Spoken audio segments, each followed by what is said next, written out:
नमस्कार दोस्तों, story day inspired 9 से 90 यूट्यूब चैनल में आपका दिल से स्वागत है।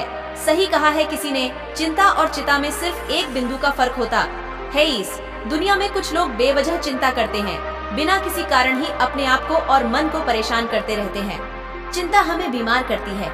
आज की इस कहानी में हम सीखेंगे कि क्यों हमें बेवजह चिंता नहीं करनी चाहिए।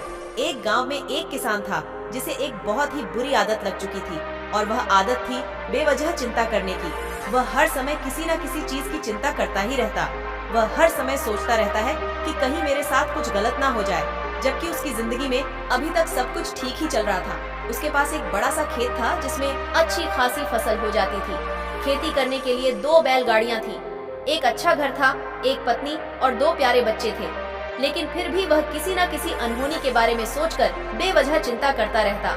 कभी सोचता कि अगर मेरी फसल में कीड़े लग गई तो क्या होगा, अगर आवारा पशुओं ने फसल को बर्बाद कर दिया तो क्या होगा, अगर सूखा पड़ गया या अत्यधिक बारिश हो गई तो मेरी फसल खराब हो जाएगी। ऐसे ही वह भविष्य की अन्य बातों के बारे में सोचकर बेवजह चिंता में डूब रहा था।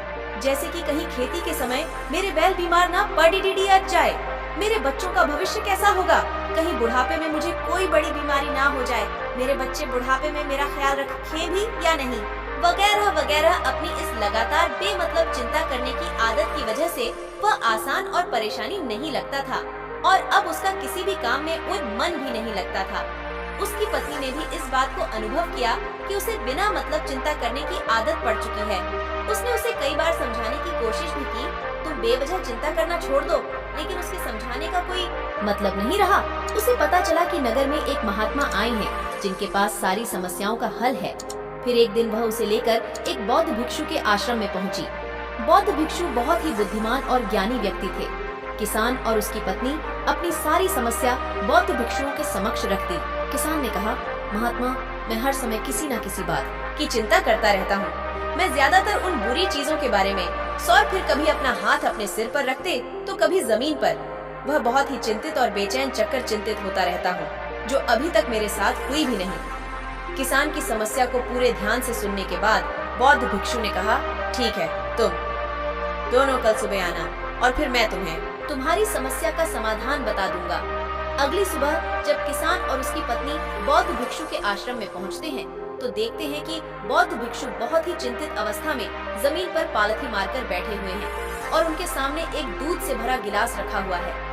बौद्ध भिक्षु बार बार उस दूध के गिलास की तरफ देख रहे हैं और फिर कभी अपना हाथ अपने सिर पर रखते तो कभी जमीन पर। वह बहुत ही चिंतित और बेचैन दिखाई पड़ते थे। यह देखकर किसान ने पूछा, महात्मा, आप इतने परेशान क्यों लग रहे हैं? आपके समक्ष दूध रखा है, आप इसे पी क्यों नहीं लेते? महात्मा बोले, मुझे चिंता हो रही है कि कहीं इस दूध को बिल्ली ना पी जाए, या फिर मैं कहीं और तो क्या पता, या दूध कहीं गिर जाए।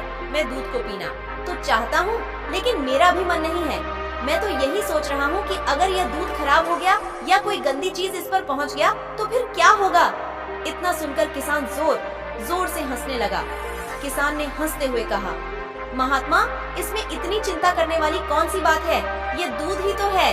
अगर इसे बिल्ली ने गिरा दिया, ये खराब हो गया, या फिर किसी ने इसे पी लिया तो क्या हो गया?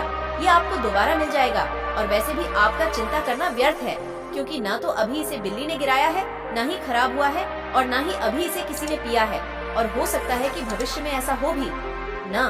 किसान के मुंह से यह बातें सुनकर बौद्ध भिक्षु मुस्कुराए और बोले, मैं भी तो तुम्हें ही यही समझाने का प्रयास कर रहा था।